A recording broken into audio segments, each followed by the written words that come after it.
नमस्कार। सिंह राशि के सब दर्शकों का बहुत बहुत स्वागत। और आज हम सिंह राशि पर विस्तार से इस बात को लेकर चर्चा कर रहे हैं, जब सिंह राशि का एक टर्निंग पॉइंट है और खगोलीय मंडल में एक तरह का धमाल और तूफान और भूचाल जैसा आया हुआ है। जैसा शब्द क्यों कहा है? क्योंकि त्रिग्रही योग आफ्टर 30 ईयर शनि का जो पदार्पण है, शनि का पदार्पण मीन राशि में पहले ही हमने दर्शाया हुआ है। ये 50 दिन तक तो पिशाच योग शनि और राहु का रहेगा। बहुत स्पष्ट है, साफ बात है, आप नोट कर सकते हैं और लिख सकते हैं। 29 मार्च को शुरू होगा 50 दिन का पिशाच योग आफ्टर 30 ईयर। 30 साल के बाद ये स्थिति बन रही है मीन राशि पर शनि का पदार्पण और गोचर के साथ साथ आफ्टर 18 ईयर 18 वर्ष के बाद ये राहु का पदार्पण होगा। कहाँ होगा?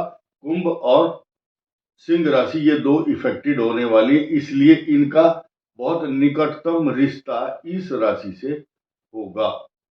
ये राहु हमने यहां इसलिए नहीं रखा क्योंकि 18 मई को राहु और केतु का ट्रांजिट यहां होगा।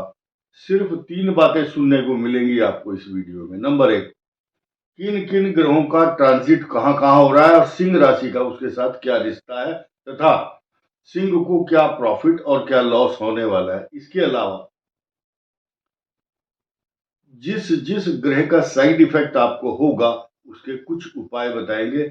अगर समय बचा तो महादशाओं पर चर्चा करेंगे। आइए जानते हैं। नंबर 1, 18 मई 2025 तक पिशाच योग क्लियर, और उससे ठीक 4 दिन पहले बृहस्पति आपके इनकम हाउस में आ जाएंगे 14 मई को।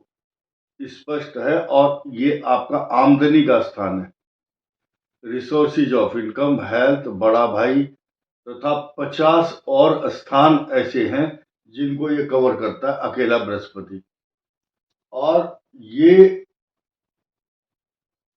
ऐसी ऐसी बातें हैं जिनका खुलासा करने में बहुत 1 घंटा लग जाएगा। यानी कि जैसे मैंने बताया, इनकम हाउस के साथ साथ 50 और ऐसे महत्व के बातें हैं जो आपको इनकम हाउस बहुत कुछ देता है। साहस, पराक्रम, पैसा, सम्मान, बड़ा भाई और आपकी हेल्थ से जुड़े मामले, पता नहीं कितनी वैभव, शक्तिशाली, और आपका जो पौरुष है, पुरुषार्थ है, पुरुषार्थ के कारण धन कमाता। ऐसे 50 कम से कम प्रतिनिधित्व करता 50 चीजों का। इसकी पूरी की पूरी दृष्टि, दूसरा बेनिफिट क्या है, इस भाव को कई हजार लाभ देता है। ये बुद्धि है, विवेक है, ज्ञान है, संतान है, आपकी दूरदर्शिता है, पिछले जन्म का संचित ज्ञान और प्रारब्ध तथा आपके भाग्य से उत्पन्न जो भी ऊर्जा है, शक्ति है, दूरदर्शिता, सोचने की शक्ति, विज्ञान, ज्ञान, कला, कौशल, रिसर्च तथा गूढ़ विद्याएं, पता नहीं कितना, पूरा दिन लग जाएगा इस स्थान की चर्चा करते करते। लेकिन मैं ये बताना चाहूंगा शॉर्टकट में कि ये बृहस्पति इस भाव को जब देखेगा तो आपकी संतान के विवाह होंगे और सिंह राशि के भी विवाह होंगे। सिंह राशि की जो कन्याएं हैं खास तौर से, उनके लिए बहुत अच्छा होने वाला है, क्योंकि ये बृहस्पति आपकी संतान को और आपको खुद को कितने विचार देता है, किन किन भावों को मान सम्मान, तरक्की, जायदाद, प्रॉपर्टी, पैसा, पल्लवित, पुष्पित, पोषित, सिंचित, प्रफुल्लित, आनंदित, हर्षित और गर्वित करता है। क्योंकि ये बृहस्पति यहाँ भी दृष्टि डालता है, ये बृहस्पति यहाँ भी दृष्टि डालेंगे, ये बृहस्पति यहाँ भी दृष्टि डालेंगे। आपके दाम्पत्य जीवन और पार्टनर, लाइफ पार्टनर भी इसमें इंक्लूड है। तो सिंह राशि वालों का तो विवाह होना है, सिंह लग्न वालों का भी विवाह होना है। और ये भी ध्यान देना है कि आपके प्रमोशन, तरक्की, नौकरी, जायदाद, प्रॉपर्टी, पैसा सब कुछ देगा, क्योंकि बृहस्पति 14 मई तक तो आपके सुख स्थान, आपकी माता, देखिए माता को सुख दे रहा है, प्रॉपर्टी, पैसा, जायदाद, वाहन, मकान, सुख, आपके डबल बेड पर लेटते ही आपको बढ़िया नींद आना, ये सब लक्षण इसके हैं। लेकिन 2 अप्रैल, यहाँ लिखा हुआ 2 अप्रैल 2025 का मंगल कर्क में आएगा, तो आपका जो 12th हाउस है, यहाँ मंगल दिखाया गया है या एरो मार्क लगा हुआ है, यानी कि मिथुन से कर्क में जाएंगे। अब ये क्या है, ये भाग्य स्थान का स्वामी है, 12th में चला गया। विदेश यात्रा, खर्चा, कोई काम नहीं बन रहा तो उसमें रुकावट, वहां रिश्वत देनी पड़ती है। ऐसी पोजीशन में जब मनुष्य कहीं जाता है तो रेल का रिजर्वेशन हो, चाहे जहाज का हो, चाहे बस का हो, या यात्राओं पर खर्च कराता है। यात्रा शब्द कहाँ से निकल के आया, क्योंकि चतुर्थ भाव है, ये यात्रा का है, वाहन का है, यानी कि जहां आपके 1,000 रुपया खर्च होने वहां 10,000 रुपये ये खर्च कराएगा। कुछ ऐसे भ्रष्ट अधिकारी, चोर, बेईमान, कपटी, छल कपट करने वाले आपसे रिश्वत भी मांगेंगे, या अगर वो नहीं मांग रहे तो आप अपना काम बनाने के लिए, अपनी सुविधा के लिए उसको पैसा देंगे, तब आपका काम बनेगा। ये एक्स्ट्रा ऑर्डिनरी एक्सपेंसेस का स्थान माना जाता है। ये कड़वे अनुभव आपको ग्रहण करने ही पड़ेंगे, ना चाहते हुए भी। इसके अलावा धन कुटुंब वाणी, ऐसी वाणी बोलिए मन का आपा कोय, औरन को शीतल करे आपहु शीतल होए, यानी कि ये आपके मुखारविंद से बहुत कड़वी भाषा का इस्तेमाल करवा सकता है। यही यही एक कारण बन सकता है विवाद का, आपकी अशांति का, तनाव का। और ये बात मैं गंभीरता से क्यों कह रहा हूं, इसकी बुराई, इसकी बुराई, ये बुराइयां हैं दोनों, और ये पाप कर्तरी योग बना रहे हैं। किसके लिए? सिंह राशि के लिए बना रहे हैं, ऐसे वक्त में जबकि आपकी शनि की ढैया भी शुरू हो रही है।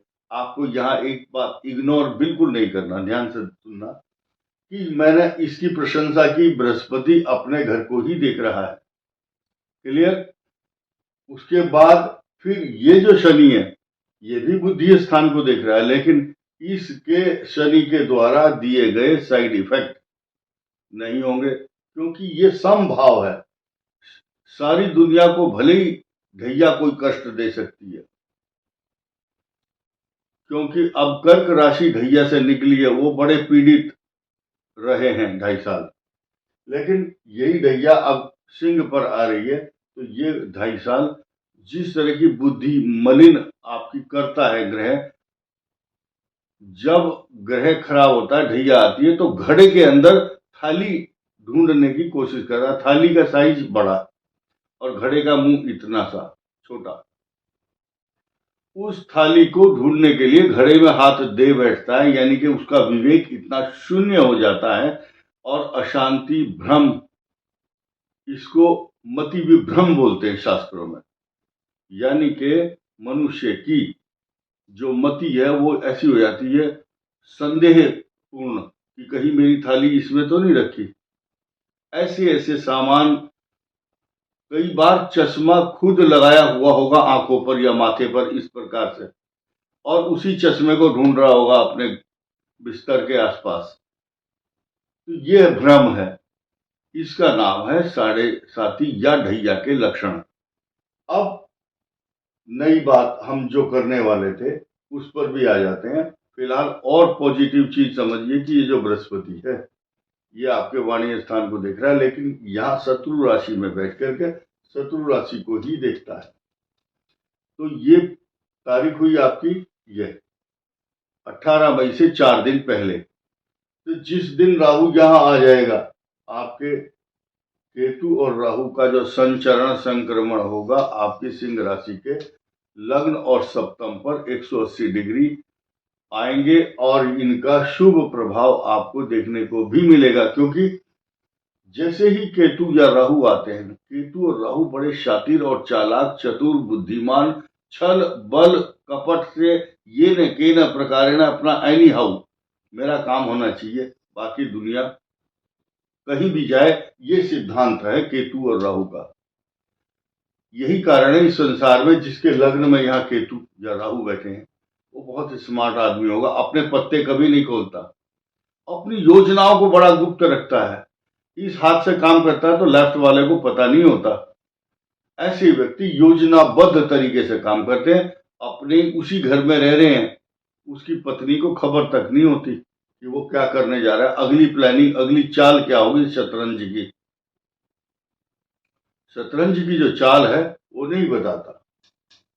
ये एक बहुत एक्स्ट्रा ऑर्डिनरी पहलू होगा। रीजन क्या है कि जिस राहु केतु ने छल और बल से, राहु ने छल और बल से अमृत ग्रहण कर लिया, यानी कि छल और बल से अमृत ग्रहण करने के बाद वो आगे बढ़ना चाहता है, भीड़ को चीर करके आगे जा करके अपना अस्तित्व बनाना चाहता है। राहु केतु वो चीज है। और इतना भी नहीं, अपितु किसी का नुकसान भी हो जाए तो इनके ऊपर कोई फर्क नहीं पड़ता। ओलंपिक की दौड़ लगाने के लिए अगर सिंह लग्न और सिंह राशि का जातक जिसके लगन में राहु है, अगर वो खड़ा है ओलंपिक की दौड़ में, तो पहले ही दिमाग में आएगी जो सबसे तेज फर्स्ट आने वाला उसके पास खड़ा होगा, और जब वो दौड़ेगा तो उसको पैर से अड़ंगी मार करके उसको गिराएगा और खुद आगे निकल जाएगा उस रेस में। ये राहु केतु के छल बल कला कौशल और उसकी अपनी योग्यता, वो टैलेंट है उसका। तो राहु केतु के टैलेंट को इस संसार में हर व्यक्ति भांप नहीं पाएगा। कारण क्या है, कब क्या हो जाए, और राहु केतु एक्स्ट्रा ऑर्डिनरी काम करवाते हैं।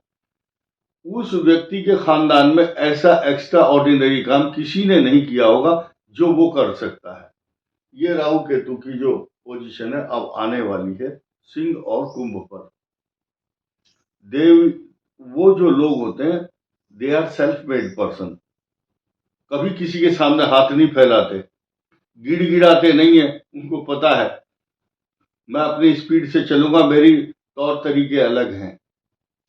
और अपनी लाइफ में सेल्फ मेड होने के साथ साथ सारी चीजों का, सारे सुखों का अनुभव करते हैं, सब रिसोर्सेज ऑफ इनकम और उनके जो आउन रिसोर्सेज होते हैं वो उन्हीं से काम करते हैं। क्योंकि सिंह राशि पर केतु और राहु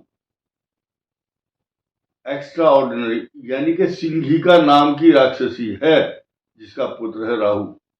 अब उसके दो हिस्से हो चुके हैं, तो ये इस एट ए टाइम एक और दूसरे भाव में जब जाएंगे तो डिटैच करने की कोशिश करते हैं, क्योंकि राहु खुद डिटैच हो गया। तो जिस भाव में बैठता उससे जो सप्तम भाव है उससे कुछ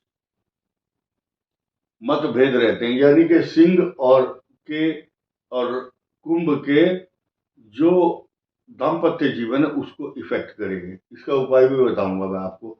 अब हम इस बात को इग्नोर नहीं करेंगे कि थर्ड हाउस पराक्रम, भाई बहन का स्थान, और आपका नौकरी व्यापार प्रतिष्ठा तथा सब का कारक जो शुक्र है यहाँ अष्टम भाव में बैठा है।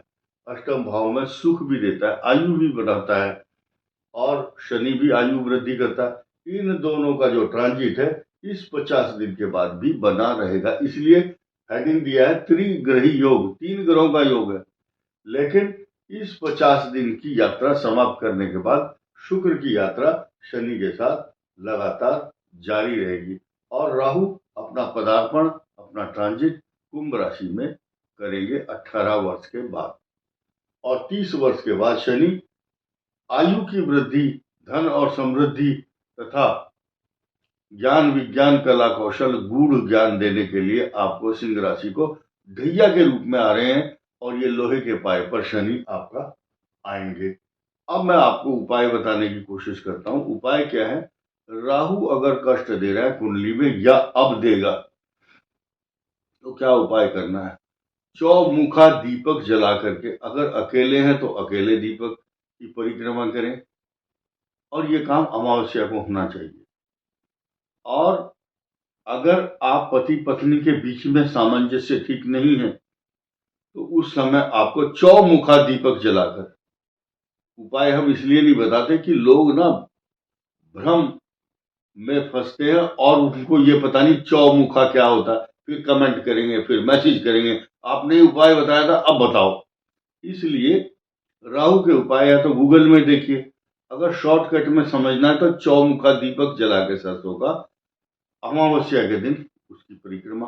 पति पत्नी के सामंजस्य ठीक नहीं है तो भी आपको परिक्रमा क्लॉकवाइज करनी है। जैसे ये उंगली घूम रही है, जैसे पंखा घूमता है, घड़ी की सुई घूमती है, और कोई जूता, चप्पल या पुराना वस्त्र अथवा छाता, अम्ब्रेला ये दान कर सकते हैं। राहु के मंत्र का जाप 18,000 कम से कम करना चाहिए। ये आपको हर पुस्तक में, हर गूगल की साइट पे मिल जाएगा, आप उसको सर्च कर सकते हैं। इस वीडियो में इतना ही। धन्यवाद, नमस्कार।